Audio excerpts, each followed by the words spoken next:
Hello viewer, welcome in our program, Counsellors View, and today we'll be tackling the domestic violence amid the COVID-19 pandemic. You realize that with the restriction of movement in our country, that people are supposed to be at home through and through. It has really increased a lot of domestic violence. You see, when you tell someone not to move from where he is always there. That has really caused a lot of dangerous because people are stepping on one another to day in, day out. And also the amounting data suggests that really domestic violence has really been on rampant. And so we have heard and we have even witnessed that in Kenya it is very, very, very high. And not forgetting, even in our Kirinyaga County, domestic violence is at rampant. And in this discussion, we are trying to address to the viewer, how do you deal with this domestic violence, particularly during this time of pandemic that we are experiencing. And in our studio, we have our guest, and on my left, we have Counsellor Lisa. Say hi to the viewer. Hello viewer, my name is Lisa Gota. I work for Anglican Diocese of Kirinyaga as the Mothers Union Coordinator. I'm also a counselor by profession. I have a counseling office at Embu where we do general counseling. We give general counseling services. Thank you. Thank you. Welcome, Riza. And on my left, we have Counsellor Dr. JB. Say hi to the viewer. Hi, viewer. My name is Reverend Dr. JB Mwangi. I'm a priest working in Kirinyaga Diocese. I'm a counselor with a counseling center known as Sind of Hope Counseling and Rehabilitation Center at the Fathers, where we help a lot of people, especially the people who are addicted to drugs and other addictions, and many other counseling like family therapies and many other things. We help a lot of people from all over the country. Thank you very much and welcome. I'm the program host, Reverend Michael Githinji, Wanyambura. I'm serving as a parish priest, ACK Diocese of Kirinyaga, Kiandangai Parish. Thank you very much for coming. Thank you for taking your time to come and be with us. Welcome in our discussion. Now, as I said earlier, we are tackling domestic violence amid this COVID-19 pandemic.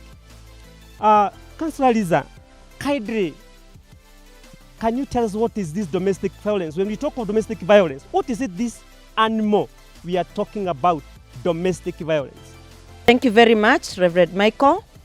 Domestic violence, I would say they are all acts of physical, sexual, psychological, emotional, economical battles or violences that are committed by families, individuals or intimate partners. We can say they are all acts of humiliation, intimidation, those things that dehumanize another person can also be called violence, and most of the time they take place at home. Domestic violence is a violation of human rights. Among the human rights that we have, when you have violence against a human being, whether it's your wife, whether it's your child, whether it's your husband, we call them violences, and they are violations of human rights. They have very many effects towards a human being. One, they cause depression. If you have a woman who is beaten by the husband all the time, they can go into depression, because depression comes when stress is too much. They go through even sexual dysfunctions. They go through something we call PTSD, post-traumatic stress disorder. For so many, when a woman is beaten or a man is beaten up by the spouse, they get into a trauma, and it can go on and on. They get into emotional imbalances and so forth. So that is what domestic violence is about. Thank you. That is domestic violence and some of its effects that has been curated by our Counsellor Lisa. And still on you, why do you think it is on the rise during this time of COVID-19 pandemic? Thank you. I'd like to tell the viewer that domestic violence has been there ever since time immemorial. It's been there. Not that it came because of the COVID-19, but the mounting data that we have seen on TV, every day a woman has been killed, a man has been stabbed to death, is removing the veil from the silent thing. Now we can see it is there. One, I'd like to say one of the reasons it has mounted up, one of the reasons it has escalated is the lockdown. When people got locked up and there was no way of going out here and there, people got into some anxiety. It's something completely new to everyone. A woman locked in with her husband, with her children, those that were supposed to be in school, with her relatives. So much anxiety has mounted generally because of the lockdown. The other thing is the pandemic itself. The pandemic itself is a very, very serious thing. Everyone is afraid of it. It has brought fear, it has brought anxiety, it has brought everything. It has actually thrown people out of balance. And that anxiety has caused a lot of problems in the families. There is no peace. Communication is breaking down every day. There is a serious anxiety caused by the real disease. Parents are afraid that their children might get it. There is even the anxiety that a man and a woman are fighting. Why are you going out? The man thinks the woman goes out a lot. The woman thinks the man goes and will bring it. I have seen police and other people in the job industry say that their wives don't even allow them into the houses. And those that are violent will definitely fight to be in their rightful places. The other thing is the couple confinement. Maybe 50% of couples live apart, have been living apart because of the nature of work. Now, at the moment, what has happened is they are confined together. We all know familiarity brings contempt. So they've been together all along. They sit, they wake up together. The man who has been away in Mombasa now is able to see all the mistakes the wife is doing. So that will bring violence. The other thing is the financial problem. We all know that there is an economic break. There is a problem in our economy. There is no money. There is a problem of money. Children are demanding for money. Wives are asking their husbands for food. They need food on the table. Such a thing is going to bring a misunderstanding. Definitely it is going to bring a misunderstanding. So when the man who's been employed now is asked for money and he doesn't have, his tempers, as you know, men are not good at being put to task when they have an issue. So, leave me alone, I don't have money. Then the wife says, unataka tukule nini? Tutakukula. Then the man gets angry and he's going to cause a problem. Councillor Riza, viewer, one of the reasons is lockdown, the pandemic itself, and also the couple confinement, which has been just mentioned by our Councillor Riza. And I think the list is long. JB, you think the list has been exhausted? Well, not really. We cannot even exhaust it today or tomorrow because it keeps on coming. There are so many factors that bring conflicts in the family setting. Number one is some people do not accept that they are responsible of this family. And if you are running away from the responsibility, definitely at the end of it, there must be conflicts. If you are running away from the reality that you did not marry your sister, you married to somebody that you need to learn to understand, somebody with his own shortcomings, somebody with his own whatever, you must admit and you must accept that this is not your sister, and then you have on top of your marriage, you have also family, children who have got different needs. If you don't accept this from the beginning, then you have a lot of conflicts. Again, there are quite a number of facts. Actually, social factor. Okay, there are some people who are employed. There are others who are not employed. Okay, that is a social class. Your social class, you must know your social class, the wife's social class. Okay, economical class, your economical class, and how can you spend in the family? If you try to pretend that you can spend more, or you want to behave like the family of so and so, imitating others when you are not there, my friend, that is a conflict in the family setting. Thank you very much, Councillor JP. Now, Councillor Liza, you talked about lockdown. You think if the lockdown has been removed, you think that will minimize the domestic violence? Is that what you want to tell us? Because now, President today, he was talking about lockdown because of those counties that have been affected by the virus.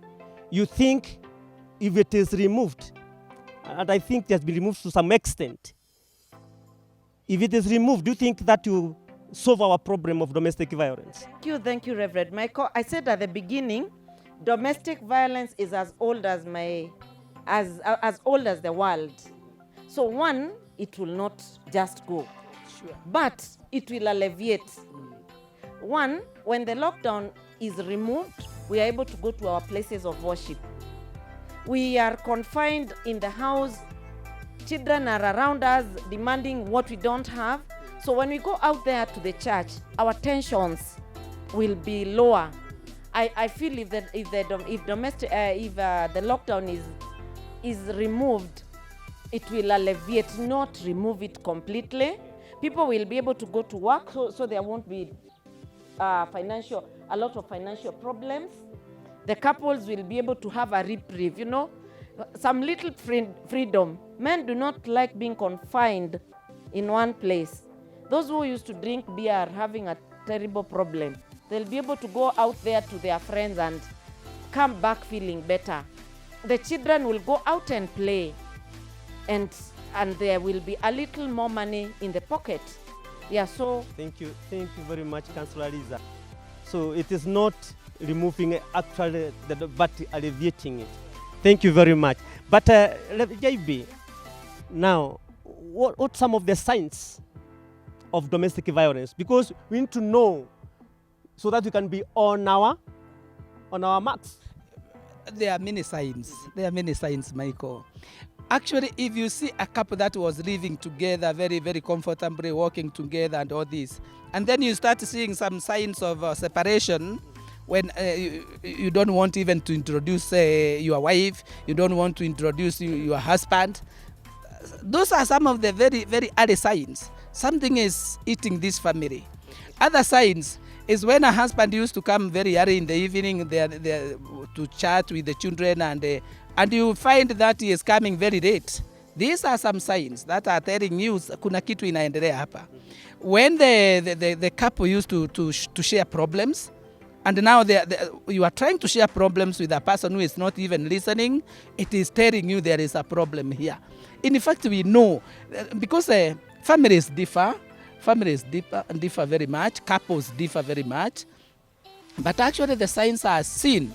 Because you are going the journey together, you can detect a problem, even without saying it. You can detect when somebody is annoyed and it is not addressed, when somebody is not addressing people the way he used to address, when somebody is not coming with something that he is asked to come with. For example, there are some men who are told there is no sugar, there is no salt, and they keep quiet, and they go.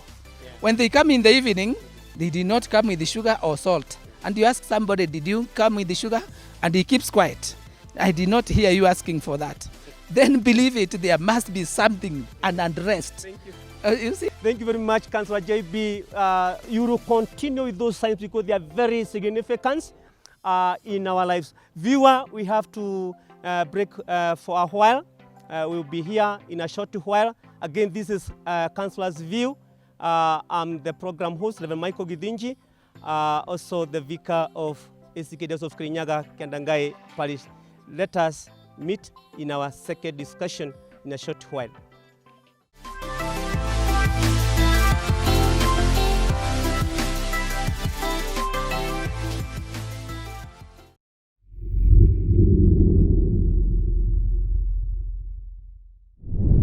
Okai kuri niĩ inyuothe mũnogetio nĩ gũkua mĩrigo mĩritũ na nĩngũmũhurũkia. Oyai icooki rĩakwa, mwĩkie na mwĩrute na niĩ nĩ ũndũ ndĩ mũhoreri na mũhinya ngoro-inĩ na nĩ mũkuona ũhurũko. Pillar TV ĩrakwĩra kĩbindi kĩrĩa kĩrĩ kũthomeria rũgendo ruothe rwa kiugo kĩa Ngai kuma o kĩambĩrĩria nginya kũguũrĩrio. Nyitanĩra na Joyce Mwema ũrĩa arĩkoragwo agĩkũrehera tabarĩra ya rũgendo rwa kiugo kĩa Ngai o mũthenya wa Jumatano kuma thaa 2 nginya thaa 2:30 cia hwaĩ-inĩ gũkũ gwa Pillar TV.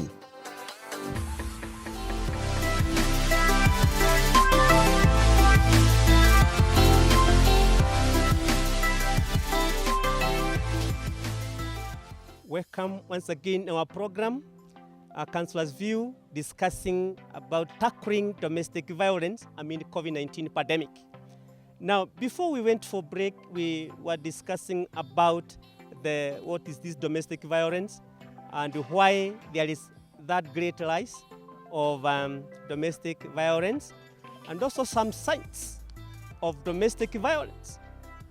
And I think they were not exhausted. And just before we go to Counsellor JB, Counsellor Lisa, what other signs can you cite of domestic violence? Thank you very much. JB has cited most of them and actually articulated them very well. But there's one I would want to say that is very apparent in places where families fight. Irritability. That person who is always irritated by every small thing.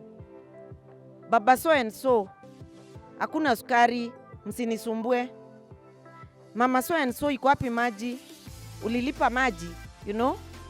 Irritability. It is good to look at the temperaments of your spouse, temperaments of your children, temperaments of the significant others that live around you. Because if someone was not irritable before, and now every small thing annoys them, every small thing irritates them, it means there's a bomb that is about to just set to explode. Yes, thank you. Okay, thank you very much. Anything that you have left about the signs so that we can go to mitigation? There is what a counselor is saying, irritability. Irritability can come also in the opposite of it. Being very quiet. You don't want to talk to somebody. You are keeping quiet to yourself. That one is a sign. It is telling you there is a lot, there is want. This person needs to be addressed. There are some people actually, we visited one couple, and the father was, the family man was like, nobody would talk to him. He want to keep to himself. Even the children come say, Daddy, how was your day? Leave me alone. These are signs to tell you that there is something wrong here. There are many, Michael. Thank you. There are many signs. There are many signs. And actually, it depends with the family itself. Thank you. If you have been living with this person, detect when the problems are coming. And you can actually... Thank you, Counsellor JB. Thank you very much. Viewer, those are some of the signs that you need to understand and also to see it to the whatever the person that is living near you, your spouse, so that you'll be in a position how to handle this violence when it comes on your way. But now, JB, now that we have understood what is domestic violence, why it is on rise during this time of pandemic of COVID-19, the signs now we have noted them. Now, what is the mitigation? What is the mitigation of this domestic violence? Thank you, Michael. We have a number of ways of approach to mitigate, or rather to arrest these problems, the conflicts. Number one, we need to have a lot of skills of conflict management. The conflict management is understand the problems in your own family and know how you can approach every conflict. You know, number one is to elewa ni nini inaendelea kwa hii nyumba yako. Then understand how you can approach some of these problems. You know, understand how to approach a person when he is annoyed, a person when he is happy, a person when he is not talking. Actually, no, first of all, understand your own family. When you understand your own family, when you understand your spouse, you'll be able to address some of the conflicts even before they erupt to become a problem. Number two, there are quite a number of issues like social problems, economical problems, religious problems. When we come to social problems, because that is the most common conflict bringer. When we talk about economical problem, we are actually talking about the way, the lifestyle that you live in. If your economical status cannot allow you to live in a high life, adjust. And I said the last time, the word adjusting is very important, even in conflict management. If you are able to adjust in the economical status of your family, you are not going to have problems. In fact, by adjusting, I mean, if you're asking from your spouse a new dress, and one cannot afford, leave it. Understand and leave it. That is adjusting, number one. If at all you are asking your husband to buy meat every day and there is a conflict, you can stay without meat and you cannot die. If at all children are demanding so much, make them understand our economical status is this, and we need to live in this kind of a caliber. This one is an area of addressing social conflict. There is what we call that is the economical conflict. There is social conflict. But just before you proceed. But you realize, JB, there are people who actually pretend from Jan to Dec. From January to December, they always pretend. When they reach at home, they are different people. When they are out there, they are different persons. Now, how do you understand him and he cheated like a chameleon? How?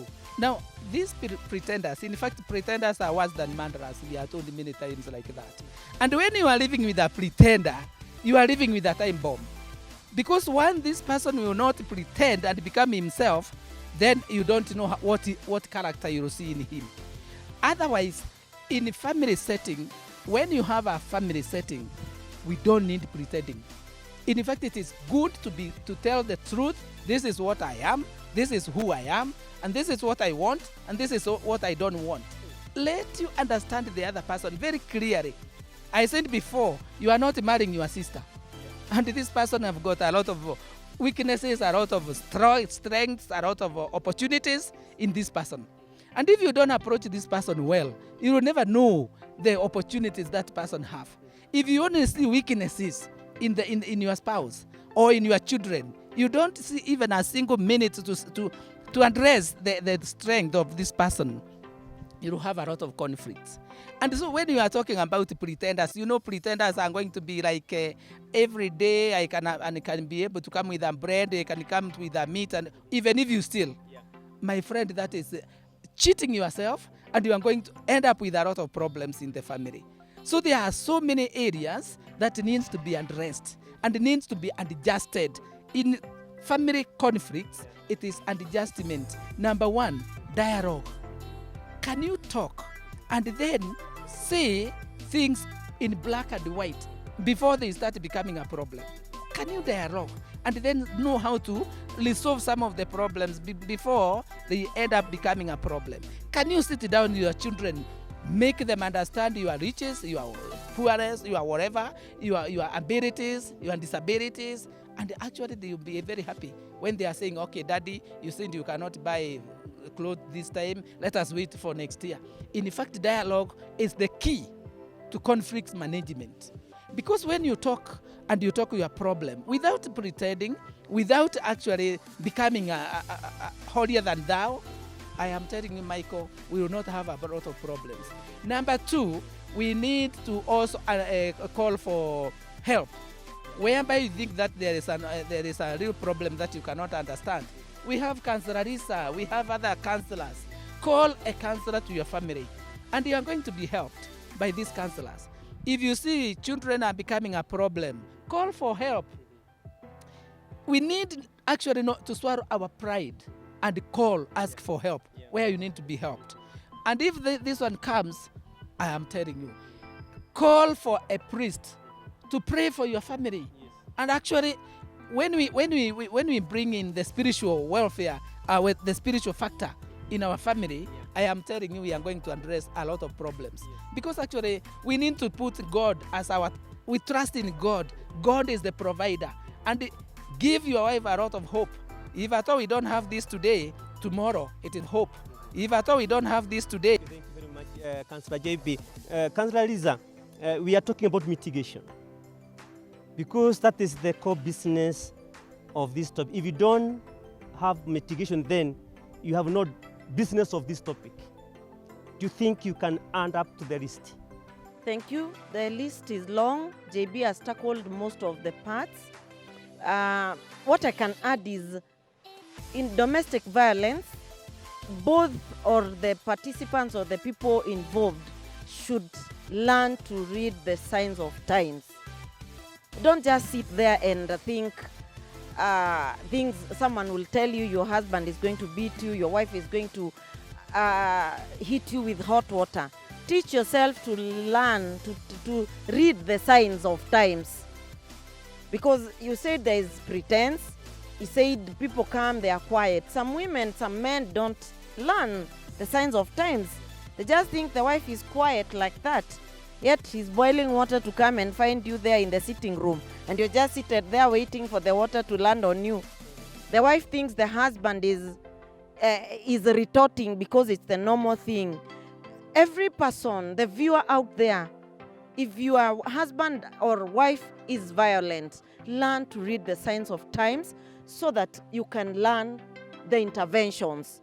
Now, one of the interventions is, if you think your husband is about to fight, run away from the fight. We all know that men are the stronger gender. Michael, if you were my husband and I was waiting for a fight with you, you'd certainly kill me. There is a singer who I like a lot who sings about a frog. He says a frog. He says a frog, he sings about domestic violence. He says families are having problems and people are threatening each other, men and women, wives and husbands. And he says we should be like frogs. If you pick a frog and put it in a sufuria of water and you put it on fire, the frog doesn't even look like it is in the water. It waits for the temperatures to rise, then it jumps out. Actually, in Kikuyu, the singer says, Kiura roga. Just jump out. I'm not advocating for women or men Running away from their family. I'm not advocating that, but I'm saying run away from violence because it can cripple you, it can kill you. So just be like a frog. When the temperatures are high, Churaroga. kabisa. allow me to chip in, and thank Risa for bringing that. I blame women who are killed in the house, and they were seeing all the. You need to be patient. Let me tell you, Patience, pace. Michael, some live situations and encounters can actually change the system of a person to become a mad person. Because some people stagnate, some people become wild, some people change to become even thieves and whatever. I want to say this. Actually, look at the person very carefully. Where scouts are told, don't be a fool. Some situations you go to some situations and you need to take care of your own personal life, isn't it? Even in this marriage life, when a spouse changes all of a sudden and you don't know what is happening in personal life, you know, even in this life, family life, there is personal life. And in this personal life, if one changes and become wild, take care. He can kill you. One can become even men. They should take care because also men are beaten in these days and they are quiet. Michael, I want to. He touched my part of. He said he blames women for being killed. Let me tell you, it's not about women. It's about stigma. JB, I want to correct you. Nobody changes all of a sudden. For a person to kill, for a person to fight, it has come. It is gradual. It is gradual. It's just a bomb that explodes on that particular day. So one of the things that causes what causes women to die is the stigma that goes with that If I running leave, away. if I leave this family. And then there's this thing of the women think is just like that. Anapiganga kelele hivo. Ananigonganga tu kidogo. On the day you die, you don't know that the death is coming. The death is coming. But actually the signs, Go to the pastors that. but the signs have been shown in this family. You can't anticipate the next agenda of this person. They tell us the woman who got her hands chopped off was in the hands of a pastor who said it's going to be over. Thank you very much, our guests. Thank you very much for these discussions becoming hot, but very interesting. The viewer, we have to come to the end of our program today, Counsellors View, tackling on domestic violence. We have realized that domestic violence is as old as man. It has been there, but we have been handling it during this time of COVID-19. Why is it on rise, and how do we mitigate it? Because we are here to help the community to be able to start in the gap. Once again, thank you very much, our guest, Counsellor JB, Counsellor Lisa.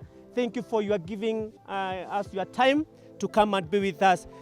Viewer, this is Counsellors View program. I'm the program host, Reverend Michael Githinji, Vicar of ACK Diocese of Kirinyaga, Kiandangai, Paris. Kindly, viewer, wash your hands. Put on your mask. Observe social distance.